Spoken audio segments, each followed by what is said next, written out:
Hey, what's up guys? My name is Cal and welcome to the channel. Maplestory dropped a sneak peek for the second part to the Stargazer update just a couple days ago, and I kind of want to give you guys a little bit more information on some of the events that are coming on July 16th. Hence why I'm making this video for you guys today. Anyways, there's not really any more to discuss here, so let's just get straight into it. We are gonna start with the Davethediver collaboration, and I'll quickly give you a rundown of how this event will work.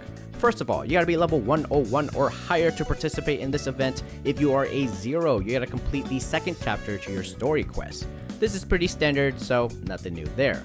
As for the event itself, it is broken down into 10 chapters, and the way you advance the chapters is by completing missions. The way you complete missions is by hiring staff and upgrading your equipment with gold. The way you get gold is by playing the 2 minigames. When you complete a chapter, you will be rewarded with mostly divers tokens, which you could spend on the token shops. Not to mention, you'll also get a couple of Punch King tickets. Now, since this is information I gathered from the Korean Maplestory server, keep in mind that the rewards could change when this event finally hits the global Maplestory server. As a last bit of notes, as you complete missions, you'll unlock more content for the minigames. Now, over in KMS, you can participate in a raffle when you have completed all 10 chapters. This raffle gave out a Davethediver Pink Bean keychain for the first 800 winners. Now, I don't know if you're getting this in GMS, but I just want to quickly mention it here, just in case. So that's pretty much the gist of what you'll be getting once you participate in the collaboration. With that said, I'll move on to talking about the minigames, which are the main features of this event. First off, before you even get to play the minigames, there is a requirement of defeating 1,000 monsters near your level.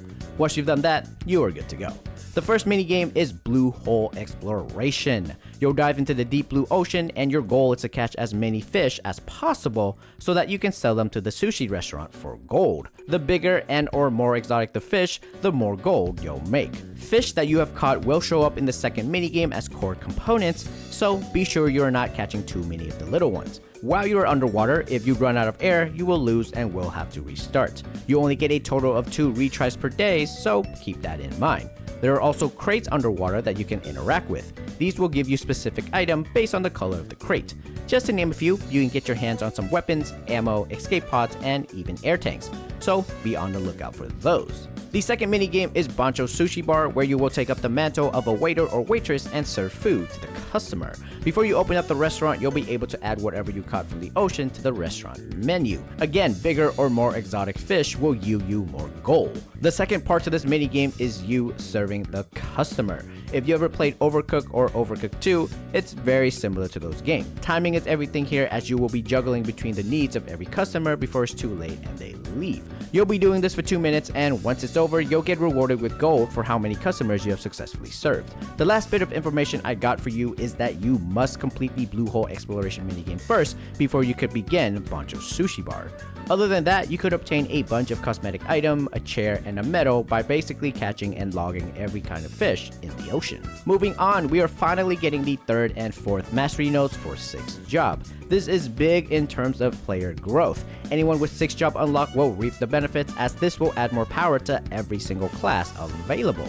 Every class is basically getting around 5 more or less new skills or skills enhancements, kind of like a little bit of both, and this means that 6th job is getting closer and closer to being fully fleshed out. If you're progging a boss right now and worry you won't have the damage to clear, then this will hugely benefit you. Actually, now that I think about it, this will also help with speeding up your weekly bosses too. Now, as somebody who is trying to clear Black Mage by myself, I've been looking forward to these mastery notes for a very long time. Finally, we get to the last part of this preview, and that is we are getting the return of the Ride or Die event. This is an exclusive global Maplestory event, and if you missed the last one, basically what the event is there will be 6 bosses for you to clear every week. The bosses don't change, so you'll be facing the same one every time. The bosses can be made easier or harder based on what difficulty you picked, along with a selection of modifiers that you might or might not want in the fight. Beating a boss with no deaths at the highest difficulty, along with maxed out modifiers, will give you the most amount of points at the end of the week. You'll basically get a loot box filled with all sorts of enhancement goodies based on your total score by the next reset date. The participation reward for the last Ride or Die was a permanent Legion block. All you had to do was to clear 3 bosses on any difficulty, with or without modifiers, and you had to do this every week for a total of 10 times. This time around, they could go with the same requirement, but I honestly think the reward itself could be something other than a Legion block. What I'm really hoping for is maybe another totem, as that is something that haven't been in an event as a reward for quite some time now. This is just me speculating though. I mean, I wouldn't mind another Legion block. If you missed the last Ride or Die, I highly recommend participating in this one. Alright, and that's pretty much it for the previews. I just want to make this quick video because these events are coming out on July 16th. Other than that though, thank you all for watching. I hope you have a wonderful day, and I'll see you in the next one.